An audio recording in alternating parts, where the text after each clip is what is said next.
Bonjour à tous, bienvenue dans mon atelier et sur ma chaîne YouTube.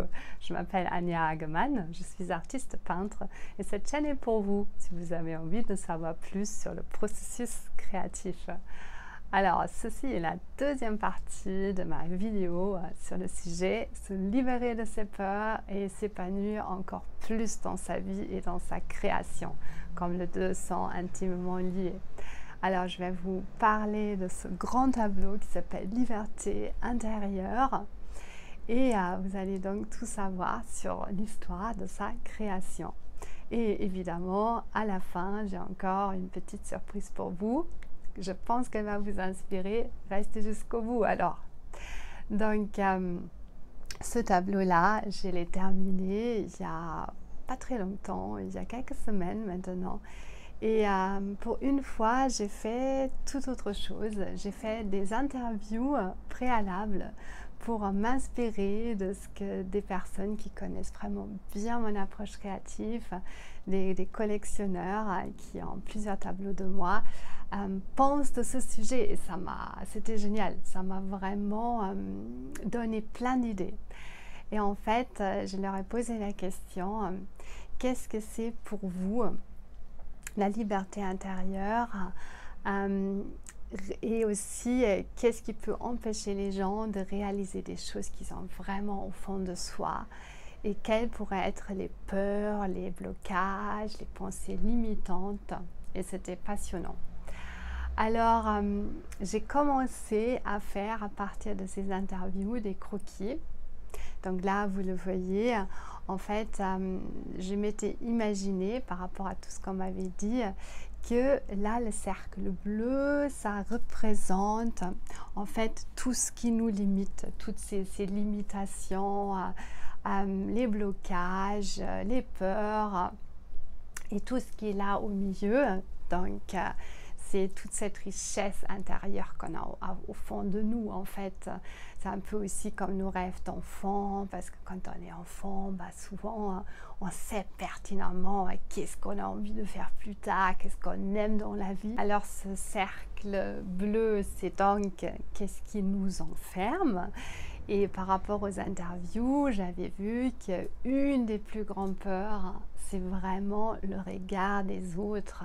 Et bien sûr, avant, en fait, quand on vivait encore dans des tribus, c'était une peur vraiment archaïque. On avait besoin de faire comme les autres. On avait besoin d'appartenir au groupe parce que sinon, on ne pouvait pas survivre. Et cette peur, en quelque sorte, elle est toujours là, elle est toujours en nous. Mais je pense qu'aujourd'hui, il est très important de se demander est-ce que c'est encore si utile que ça ou est-ce que c'est pas quelque chose qui peut pas mal nous bloquer.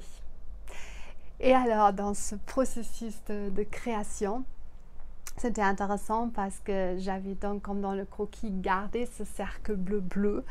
Et en travaillant, j'arrivais pas du tout. En fait, à un moment, j'étais complètement bloquée. Et puis après, je me suis dit, c'est normal, puisque tu as dessiné ce cercle bien enfermant, comment veux-tu maintenant sortir des choses? Et finalement, je les repeins en blanc et après, ça allait beaucoup mieux. Alors, la technique, c'est un grand mélange entre peinture acrylique, craie, collage et encre de Chine aussi. Et c'est le collage qui m'a vraiment permis, en fait, de quitter le figuratif. Parce qu'avant, en fait, quand j'avais envie de peindre librement, j'étais complètement bloquée dans ma tête, j'y arrivais pas, je savais pas comment faire, ça m'angoissait même. Et j'étais constamment dans le jugement de me dire c'est pas bien ce que tu fais. Et c'est grâce au collage que j'ai redécouvert un côté presque un peu enfantin en moi de jouer comme ça avec des éléments que j'aime. Et comme par exemple ce tissu, il me semble que je l'avais trouvé au Maroc sur un marché et c'est en soie. Et j'adore. Et en fait, c'est très chouette de combiner comme ça des choses qu'on aime. Et c'est comme ça que de fur et à mesure, la toile naît.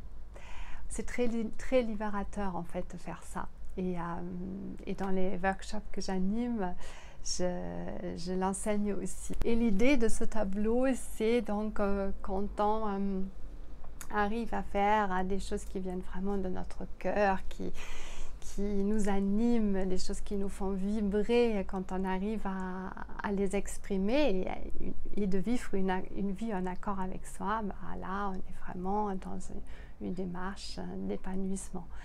Mais évidemment, c'est jamais absolu et tout est un processus. Et là, donc, je vous avais promis une surprise, elle va venir. Alors, c'est ce livre-là, livre qui est vraiment génial, À nous la liberté, de Christophe André, Alexandre Julien et Mathieu Ricard. Et si ce sujet vous parle, vous inspire, si vous avez peut-être aussi envie de découvrir encore d'autres facettes de vous qui vous permettent d'être encore plus joyeuse dans cette vie, lisez-le vraiment.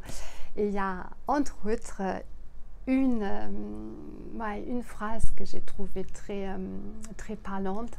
C'est cette idée qu'une des plus grandes émotions inhibitrices à réaliser quelque chose dont on a vraiment envie, c'est toujours la peur, et c'est souvent vraiment la peur du regard des autres. Donc voilà. Et puis une dernière chose aussi que j'ai trouvée dans ce livre, que je trouvais super, c'est tous ces exercices pratiques qu'il propose, comme aussi la méditation. Et quand on est dans une situation où en soi il n'y a peut-être pas de danger, mais on est en train de ruminer ou de réfléchir à des choses qui sont assez négatives, c'est de se bien s'ancrer dans le présent, dans son corps, et de prendre conscience qu'ici et maintenant, il n'y a pas besoin d'avoir peur.